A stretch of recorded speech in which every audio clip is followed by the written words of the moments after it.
السلام علیکم، کیسے ہیں سب؟ امید ہے خیر خیریت سے ہوں گے۔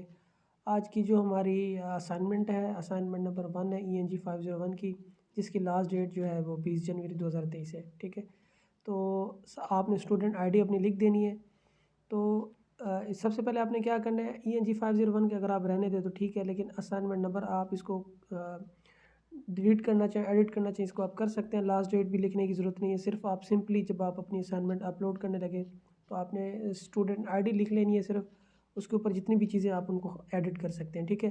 تو آ جاتے ہیں ہم سوال کی طرف۔ جو ہمارا سوال ہے وہ کیا ہے، تو یہاں پہ وہ پوچھ رہے ہیں کہ with the changing socio historical context during 1500 سے 1650 certain new factors were introduced that determinate the path of English language during the modern period, ٹھیک ہے۔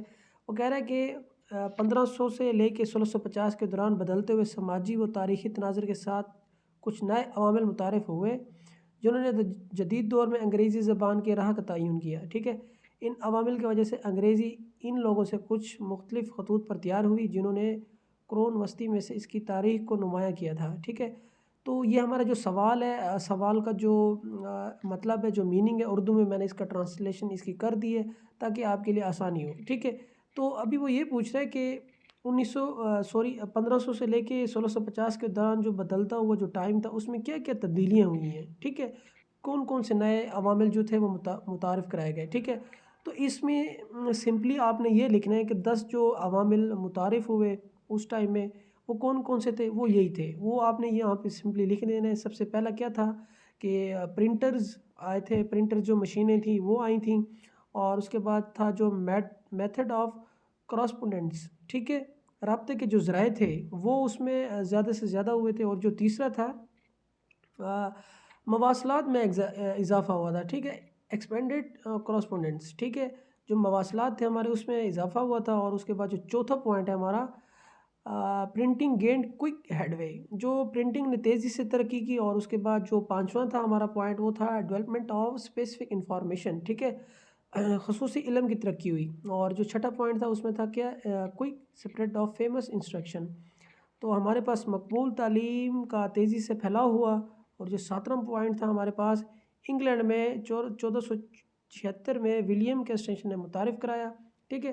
اور جو ہمارے پاس آٹھواں پوائنٹ تھا، rise of different types of reluctance about language, ٹھیک ہے، زبان کے بارے میں خود شعور کی مختلف شکلوں کا ظہور ہوا، ٹھیک ہے۔ جو اس کا نامہ پوائنٹ ہے وہ ہے after a century composition books were only occasionally seen and never utilised, ٹھیک ہے۔ تو اس میں جو ہمارا نواں پوائنٹ تھا وہ ایک صدی بعد مخطوط کتابیں شاذ نظر ہی دیکھی گئیں اور کبھی استعمال ہی نہیں ہوئیں، اور اس کا 10واں پوائنٹ، ٹھیک ہے۔ ابھی یہ جو آپ کی اسائنمنٹ ہے یہ سمپل سی اسائنمنٹ ہے، ٹھیک ہے۔ آپ نے سمپلی کیا کرنا ہے، اس کا جو سب سے پہلے آپ نے اس کو ورڈ میں کاپی کر لینا ہے، ٹھیک ہے۔ ورڈ میں کرنے کے بعد آپ اس کو اسائنمنٹ نمبر جو میں نے اوپر لکھی اس کو آپ ختم کر دیں، لاسٹ ڈیٹ بھی آپ ختم کر دیں، لکھنے کی ضرورت نہیں ہے۔ اسٹوڈنٹ آئی ڈی آپ نے مسٹ لکھنی ہے۔ اور دوسری بات اس میں کہ سارے اسٹوڈنٹس کی یہ اسائنمنٹ سیم ہوگی، ٹھیک ہے نا، تو اس میں کوئی بھی چینج نہیں ہوگی۔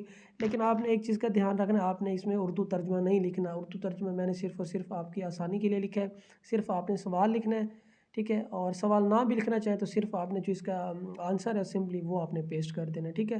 آنسر آپ کا یہاں سے سٹارٹ ہو رہا ہے، 10 پوائنٹ ہے، یہ صرف اور صرف آپ پوائنٹ لکھ لیں، اور اس کے بعد اردو ترجمہ لکھنے کی ضرورت نہیں ہے، یہ صرف اور صرف میں نے آپ کی آسانی کے لیے لکھا ہے، ٹھیک ہے۔